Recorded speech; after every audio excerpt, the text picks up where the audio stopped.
Okay, तो हम question number थे 98 पे।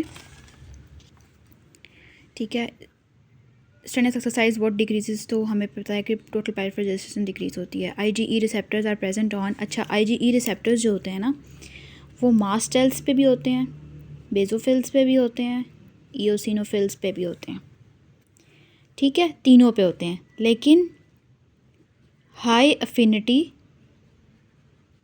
उसके लिए मास्ट सेल है और बेसोफिल है। ठीक है, और जब ये दोनों हैं ऑप्शन में तो फिर आपको ये पता होना चाहिए कि mast cells they are dependent on IgE. ठीक है, mast cell are dependent on IgE, तो इसलिए मास्ट सेल ने कुछ भी करना है, एनाफिलैक्सिस करना है, कोई भी एलर्जिक रिएक्शन करना है, तो आईजीई आके मास्ट सेल्स पे लगेगा तो ये एक्टिवेट होंगे। But basophils are partially dependent on IgE.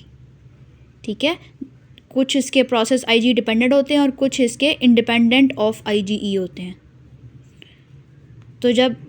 तो इसका मतलब हुआ कि mast cells is greater than basophils.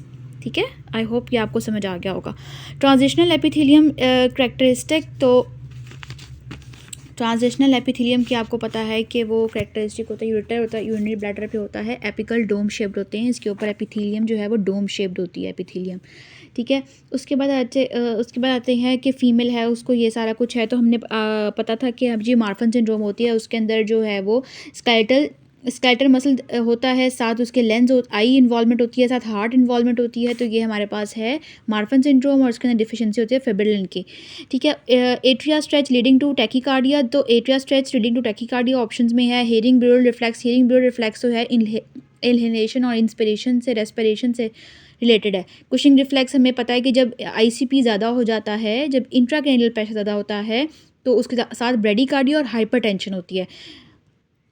तो इधर इन्होंने एट्रिया का पूछा हुआ है। साइनस टैकीकार्डिया वो उन्होंने बता दिया कि भाई टैकीकार्डिया हो गया है और ये हुआ कैसे है ये पूछना चाह रहे हैं, और कीमो रिसेप्टर। ठीक है, तो इसमें है ब्रेन, और इसमें कीमो रिसेप्टर तो नहीं आएगा क्योंकि स्ट्रेच की पहले उन्होंने बात कर दी है। ठीक है, स्ट्रेच की बात कर दी, तो कीमो रिसेप्टर नहीं है इधर, क्योंकि हम बात स्ट्रेच की कर रहे हैं।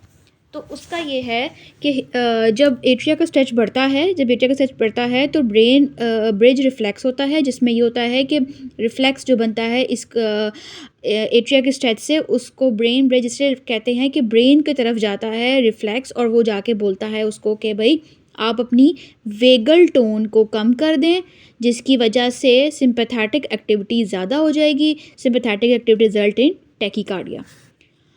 ठीक है, और इसमें एक और इम्पॉर्टेंट पॉइंट है कि जब ब्लड वॉल्यूम का मेंशन किया होगा, जब ब्लड वॉल्यूम ज़्यादा होता है तो ही एट्रिया स्ट्रेच होता है, जिसकी वजह से टैकीकार्डिया होता है। जब ब्लड वॉल्यूम कम होता है तो तब बेरो रिसेप्टर एक्टिवेट होता है।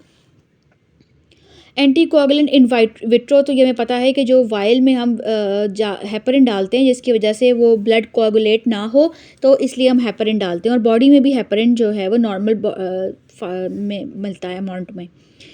अच्छा, फ्रैक्चर ऑफ हेड है। अच्छा, फीमर का हेड पे जो सप्लाई होती है, ब्लड सप्लाई जो है वो मीडियल सर्कमफ्लेक्स देती है और रेटिनाकुलर ब्लड सप्लाई देती है। ठीक है, तो इसमें जो है वो नेक्रोसिस जो है ना, avascular necrosis of the head होता है mainly due to medial circumflex, और नेक जो है उसको प्रोवाइड करते हैं मीडियल एंड लेटरल सर्कमफ्लेक्स। ठीक है, और बच्चों के अंदर सर्कमफ्लेक्स जो है, बच्चों के अंदर ऑब्चुलेटर आर्टरी जो है वो हेड को सप्लाई करती है, और इसके अलावा जो फोविया जो head femur of the head के दरमियान में एक सर्कुलर सी डिप्रेशन कह सकते हैं आप, ओपनिंग कह सकते हैं, जो भी, तो उसके अंदर एक लेगामेंट लगता है, लेगामेंट ट्रिट्रीज कैपिटस। ठीक है, जो इशियोप्यूबिक स्पाइन से आके इस पे आके लगता है, और उसको भी ऑब्चुलेटर की पोस्टीरियर ब्रांचेस सप्लाई करती हैं। ठीक है, उसके बाद कह रहा है कि 4 ईयर है, उसने क्लिनिक में जो है अटेंडेड, उसकी शॉर्ट नेक है, हेयर लाइन।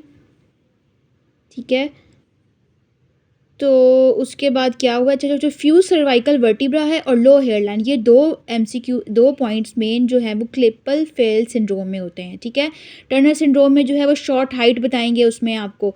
ठीक है, इसमें शॉर्ट हाइट का कहीं भी वर्ड यूज़ नहीं हुआ हुआ। उसके बाद क्लिनेफेल्टर में आपको बताएंगे कि लंबा बंदा लंबा कोई लड़का है, उसकी टांगें लंबी हैं, बाजू लंबे हैं, कुछ इस तरह की बात बोली होगी। डाउन सिंड्रोम में आपको बोला होगा एपिकेंथल फोल्ड्स हैं और इस तरह की चीज़ें, ठीक है। वेक्ट्रल सिंड्रोम में होता है, वेक्ट्रल सिंड्रोम जो होता है वर्टिब्रा की डिजीज़ है जिसमें एसोफिगस भी इन्वॉल्व होता है, ट्रेकिया भी इन्वॉल्व होता है और वो दोनों मिलके फिस्टुला बनाते हैं, ठीक है। तो ये उसका डिस्टिंग्विशिंग फैक्टर होगा एमसीक्यू के अंदर।